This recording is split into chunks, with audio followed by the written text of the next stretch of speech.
नमस्ते बच्चों। आज हम शुरू करेंगे मेटाबॉलिज्म। इससे पहले हमने पढ़ा रिप्रोडक्शन कि रिप्रोडक्शन क्या होता है और रिप्रोडक्शन एक डिफाइनिंग प्रॉपर्टी है या नहीं है। आज इस लेक्चर के अंदर हम समझेंगे कि मेटाबॉलिज्म क्या होता है। दूसरा है हमारे पास consciousness. Third one is cellular organization. इनको हम वन बाय वन देखेंगे और इनमें से कौन सी डिफाइनिंग प्रॉपर्टी होगी और होगी तो क्यों होगी। ठीक है, तो सबसे पहले हम समझते हैं what is the meaning of metabolism.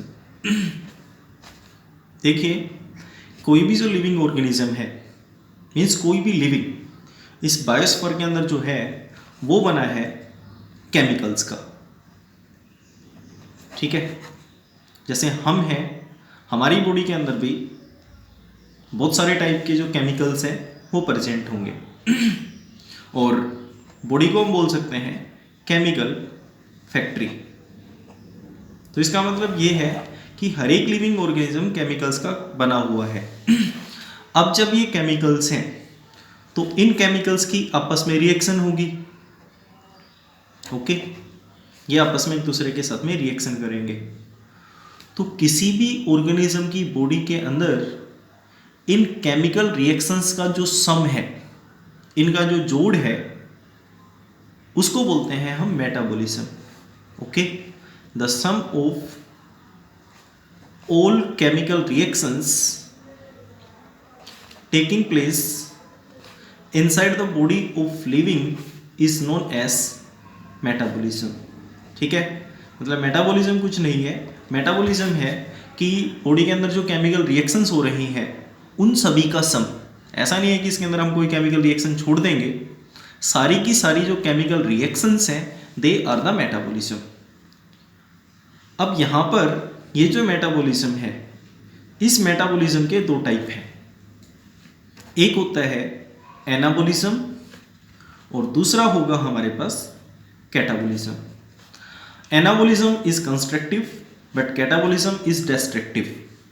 इसका मतलब ये होगा कि एनाबॉलिज्म प्रोसेस के थ्रू कोई भी जो सिंपल मॉलिक्यूल है हमारी बॉडी के अंदर वो कॉम्प्लेक्स के अंदर कन्वर्ट होगा। ओके, ये कंस्ट्रक्टिव है, मतलब छोटे से बड़ा बनेगा।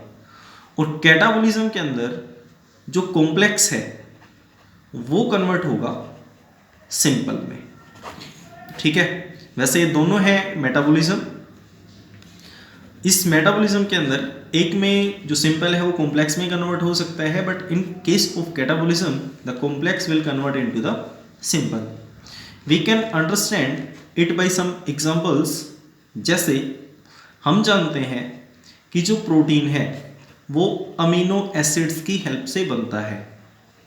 ओके, जैसे प्लांट्स हैं, उन प्लांट्स के अंदर जो प्रोटीन है वो अमीनो एसिड्स की हेल्प से बनेगा। अब बहुत सारे अमीनो एसिड्स एक दूसरे के साथ में कंबाइन होंगे और उसके बाद में प्रोटीन की फॉर्मेशन कर देते हैं। जैसे अमीनो एसिड का जो स्ट्रक्चर है वो हमारे पास कुछ इस तरीके का होता है। This is the amino acid. ठीक है, यहाँ पर जो आर है this is the variable group. अब होगा ये कि एक अमीनो एसिड दूसरे अमीनो एसिड के साथ में रिएक्शन करेगा और इस रिएक्शन के दौरान जो वाटर मॉलिक्यूल है उसकी एलिमिनेशन होगी। मतलब इस NH2 का इस कार्बोक्सिलिक ग्रुप के साथ में रिएक्शन होगा और इस रिएक्शन के दौरान इसका OH और इसका एक हाइड्रोजन यहाँ से बाहर जाएगा। इसका एक हाइड्रोजन और इसका OH, तो एक हाइड्रोजन ये, दूसरा हाइड्रोजन ये और एक ऑक्सीजन ये, H2 यहाँ से बाहर हो गया। और बाहर होने के बाद में यहाँ पर एक बॉन्ड बनेगा जिस बॉन्ड को बोलेंगे हम पेप्टाइड बॉन्ड। ठीक है, इस तरीके से मतलब ये जो प्रोसेस है वो लगातार चलती रहेगी और उसके बाद में जो प्रोटीन है उसकी फॉर्मेशन हो जाएगी। तो इसमें ये हुआ कि जो सिंपल अमीनो एसिड है उसकी हेल्प से कॉम्प्लेक्स आपका प्रोटीन बनेगा। ठीक है, this is the anabolism. But in case of catabolism this protein will decompose and the formation of amino acids और individual amino acids will take place. ठीक है, मतलब ये प्रोटीन टूटेगा और प्रोटीन टूटने के बाद में अमीनो एसिड्स के अंदर ये कन्वर्ट होगा। तो इस तरीके से ये प्रोसेस होती है। अब हमारे शरीर के अंदर ये अमीनो एसिड्स प्रोटीन के अंदर कन्वर्ट हो सकते हैं और प्रोटीन्स अमीनो एसिड में कन्वर्ट हो सकते हैं। ठीक है, जैसे हम ट्रांसलेशन में पढ़ते हैं, एक्सप्रेशन ऑफ जीन में आएगा ये कि ये जो कन्वर्जेंस हैं वो लगातार होते हैं। ठीक है, तो ये होती हैं हमारे पास मेटाबॉलिज्म्स। अब कुछ जो केमिकल रिएक्शंस हैं, मतलब हमने ये देखा कि हमारी बॉडी के अंदर सभी केमिकल रिएक्शंस हो रही हैं, उनको हमने मेटाबॉलिज्म नाम दिया। अब एक सेल फ्री सिस्टम आता है। सेल फ्री सिस्टम से मतलब ये है कि हमारा शरीर बना हुआ है सेल्स का, और इन सेल्स के बाहर जो केमिकल रिएक्शंस हैं, जो मेटाबॉलिक प्रोसेसेस हैं, उनको हम एग्जिबिट कर सकते हैं, but in actuality they are not living things. इसका मतलब ये होगा कि आपके पास एक टेस्ट ट्यूब है और इस टेस्ट ट्यूब के अंदर आपने जो मेटाबॉलिक रिएक्शन है वो दिखाई, या फिर यहाँ पर मेटाबॉलिक रिएक्शन आपने ये करी, इसको बोलते हैं हम इन विट्रो कंडीशन। ठीक है, मतलब ये इन विट्रो के अंदर ये जो केमिकल रिएक्शन है वो हुई। अब यहाँ पर ये लिविंग नहीं है, this test tube is not living, but ये जो केमिकल रिएक्शन है वो लिविंग है, बट ये लिविंग के अंदर नहीं हो रही, but this chemical reaction is like living. जैसे इसको हम करते हैं IVF में, इन विट्रो फर्टिलाइजेशन एटसेट्रा, तो ये हम आगे देखेंगे। तो ये था हमारा मेटाबॉलिज्म।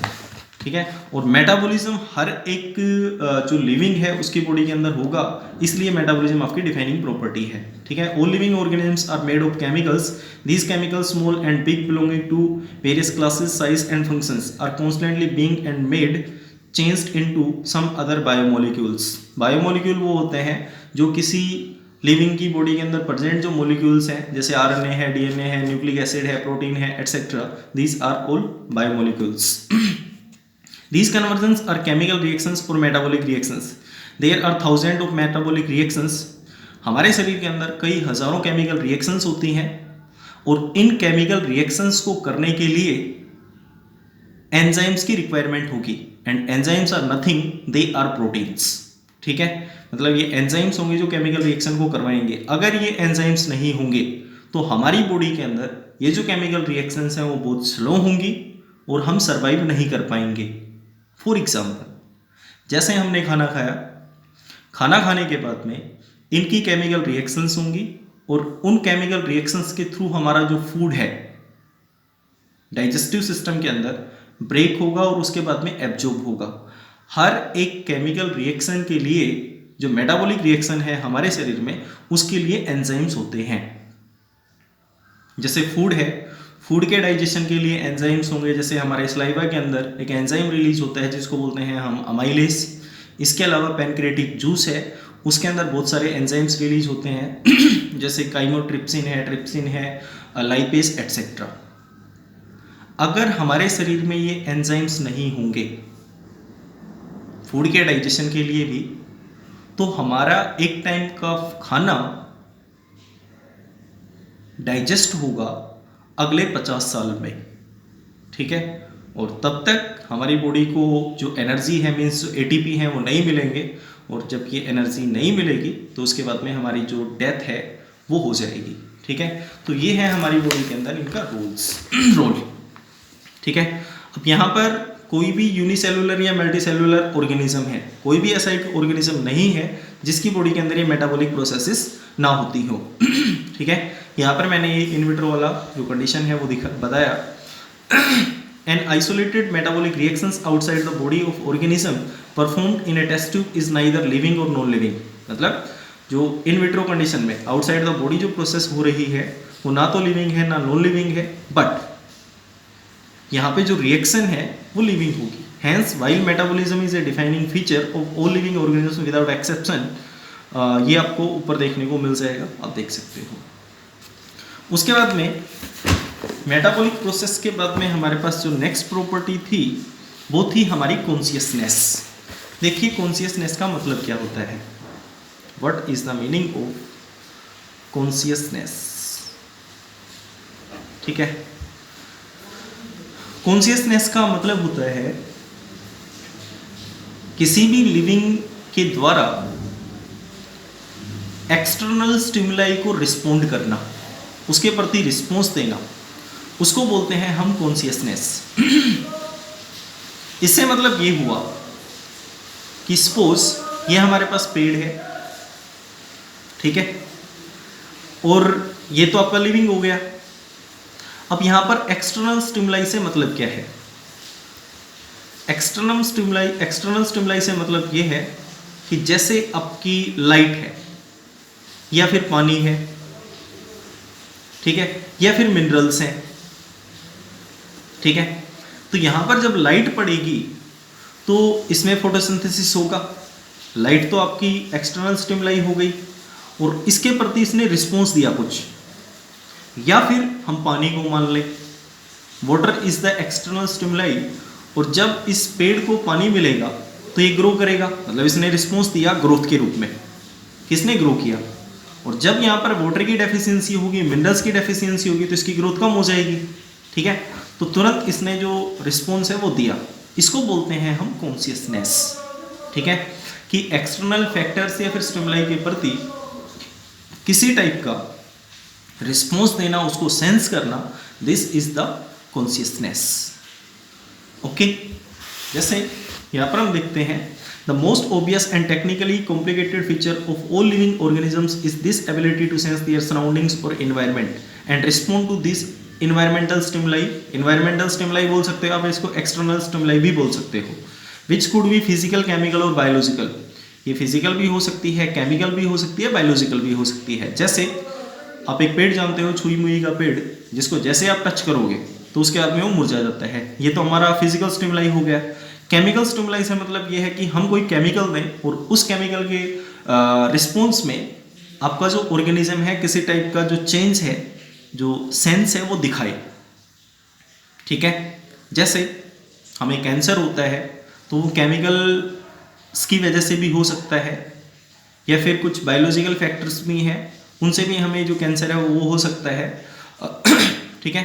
जैसे कुछ केमिकल्स हैं, जैसे है आपका क्लोरोफॉर्म CHCl3, जैसे ही हम CHCl3 के कॉन्टेक्ट में आते हैं तो हो सकता है कि हमें कैंसर हो जाए, ठीक है।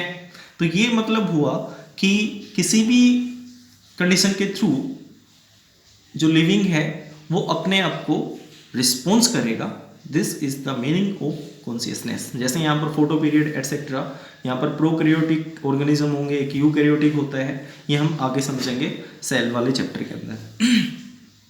अब उसके बाद इस बायोस्फीयर में, मतलब ये जो बायोडाइवर्सिटी है, इसके अंदर एक ह्यूमन बीइंग, मतलब इंसान एक ऐसा अकेला लिविंग है जो कॉन्शियसनेस के साथ साथ सेल्फ कॉन्शियसनेस भी रखता है।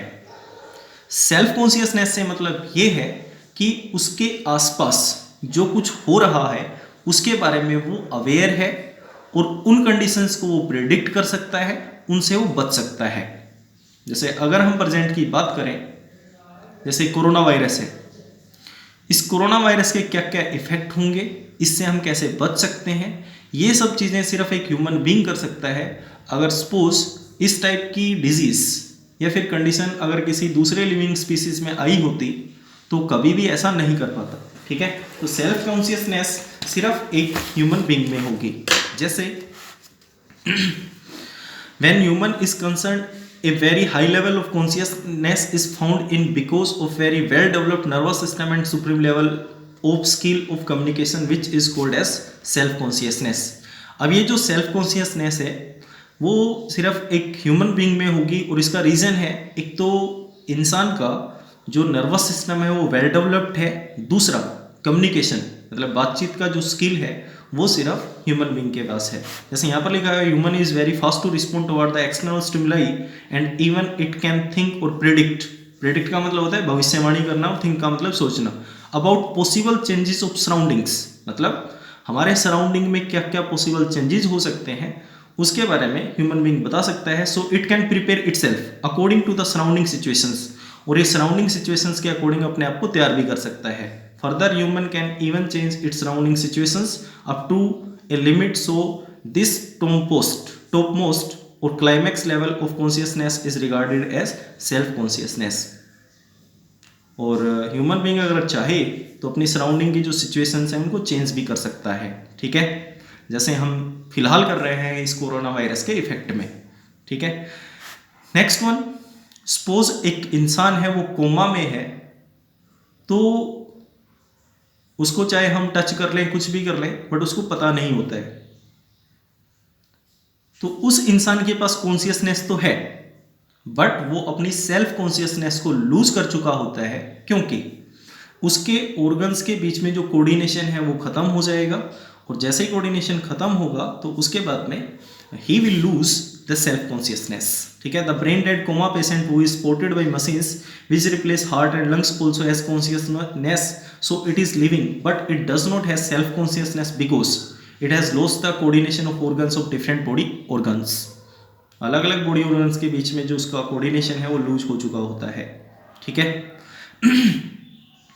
अब ये हम आगे देखेंगे कि सेल्फ रेप्लिकेटिंग वगैरह का मतलब क्या होता है। और सबसे लास्ट में है हमारे पास, अब यहाँ पर ये चीज़ ध्यान रखना कि मेटाबॉलिज्म, कॉन्शियसनेस और cellular organisation, these are the defining properties. मतलब ये हर एक लिविंग में होंगी, चाहे वो प्रोकैरियोटिक है, यूकैरियोटिक है, इसके अलावा चाहे यूनिसेलुलर है, मल्टीसेलुलर है, जैसा भी है उसके अंदर ये कॉन्शियसनेस वाली जो प्रॉपर्टी है वो मिलेगी। अब अगला है सेलुलर ऑर्गेनाइजेशन। सेलुलर ऑर्गेनाइजेशन से मतलब ये है ऐसा कोई भी लिविंग नहीं है जो विदाउट सेल बना हो, ठीक है। हर एक जो लिविंग है वो सेल्स का बना हुआ है, ठीक है। अब यहाँ पर ये बनेंगे कैसे, देखिए सबसे पहले होते हैं हमारे पास सब पार्टिकल्स ऑफ एटम्स, जैसे इलेक्ट्रॉन है, प्रोटॉन है, न्यूट्रॉन है। और ये चीज़ आपको पता है कि हर एक जो लिविंग है वो बना है केमिकल्स का, और केमिकल्स किसके बनते हैं, एटम्स के, ये हम केमिस्ट्री में पढ़ते हैं। और एटम बनेगा इलेक्ट्रॉन, प्रोटॉन और न्यूट्रॉन का, ठीक है। तो इनकी हेल्प से बनेगा एटम, एटम की हेल्प से बनेगा मॉलिक्यूल, ठीक है। मॉलिक्यूल, एटम और मॉलिक्यूल्स की हेल्प से बनते हैं सेल ऑर्गेनल्स, ठीक है। सेल ऑर्गेनल्स की हेल्प से बनेंगे सेल, सेल से बनेगा टिश्यू, टिश्यू से बनेगा ऑर्गन, ऑर्गन से बनेगा ऑर्गन सिस्टम, ऑर्गन सिस्टम से बनेगा ऑर्गेनिज्म, ऑर्गेनिज्म से बनेगी पॉपुलेशन, या फिर आप बोल सकते हो स्पीसीज बनेंगे, ठीक है। पॉपुलेशन, पॉपुलेशन से बनेगी कम्युनिटी, कम्युनिटी से बनेगा इकोसिस्टम, इकोसिस्टम से बनेगा लैंडस्केप, और लैंडस्केप से बनेगा आपका पूरा बायोस्फीयर, ठीक है। तो इस तरीके से जो लिविंग्स हैं उनकी फॉर्मेशन होती है। अब यहाँ पर सबसे जो बेसिक चीज़ है वो ये है कि every living is consist of cell, ठीक है, सेल का बना हुआ होगा। अब यहाँ पर एक लिविंग एक सिंगल सेल का भी बना हो सकता है जिसको हम यूनिसेलुलर बोलेंगे, और वो एक से ज़्यादा सेल्स का भी बन सकता है जिसको हम मल्टीसेलुलर बोलते हैं, ठीक है। तो इस तरीके से हमारे पास लिविंग ऑर्गेनिजम्स होंगे। अब यहाँ पर एक देखने की चीज़ ये है कि यूनिसेलुलर भी इंडिपेंडेंटली एग्जिस्ट करेगा और मल्टीसेलुलर भी। इसके अलावा जो प्रॉपर्टी सेल में होगी वो टिश्यू में नहीं होगी, और जो टिश्यू में है वो ऑर्गन में नहीं होगी, ठीक है। इनके इंटरेक्शंस की वजह से जो अलग अलग प्रॉपर्टीज़ हैं उनकी होंगी। तो यहाँ पर ये हमारे पास था सेलुलर ऑर्गेनाइजेशन कि किस तरीके से लिविंग ऑर्गेनिजम्स बनते हैं। और एक चीज़ आपको ध्यान में ये रखनी है, cell is the structural and functional unit of life. मतलब किसी भी लिविंग ऑर्गेनिज्म का स्ट्रक्चर और उसके अंदर जो फंक्शंस होंगे वो सेल की वजह से होते हैं, ठीक है। तो ये हमारे पास इसकी प्रॉपर्टीज थी।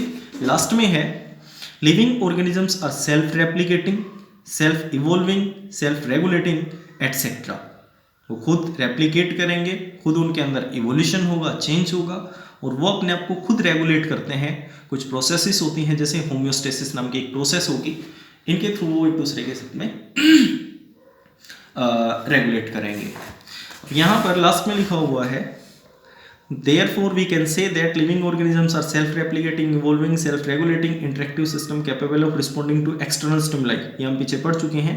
Biology is the story of life on Earth. Biology is the story of evolution of living organisms on Earth. All living organisms, present, past, and future, are linked to one another by a sharing of common genetic material, but to varying degrees. अब ये कह रहा है कि हर एक living organism, चाहे वो present में है, पास्ट में था या फिर फ्यूचर में आने वाला है, वो सभी एक दूसरे के साथ में किसी ना किसी तरीके से वो इंटरेक्ट करते हैं, एक दूसरे के साथ में कुछ जेनेटिक मटेरियल्स को वो शेयर करते हैं. फॉर एग्जांपल, बर्ड्स आप जानते हो, एक तरफ स्नेक है, सांप, रेप्टाइल्स. अगर हम इन दोनों को देखें तो देखने पे ये पता लगता है कि इनके बीच में किसी टाइप का कोई रिलेशनशिप नहीं है, बट हर एक इंडिविजुअल किसी ना किसी प्रोसेस, किसी ना किसी तरीके से वो एक दूसरे के साथ में कनेक्ट है, और प्रोसेस होती है जिसके थ्रू ये चेंज होते हैं, उसको बोलते हैं हम एवोल्यूशन. एक ऑर्गेनिज्म था आर्चियोटेरिक्स, इस आर्चियोटेरिक्स के अंदर इवोल्यूशन हुई, इसी से निकले हमारे रेप्टाइल्स, मीन्स स्नेक एटसेट्रा, और इसी से निकले हमारे बर्ड्स. मतलब ये है कि बर्ड और रेप्टाइल्स एक ही जगह से आए हुए हैं, तो इनके जो फीचर्स हैं वो कहीं ना कहीं एक दूसरे के साथ मिलेंगे due to the genetic materials like DNA. Okay, thank you.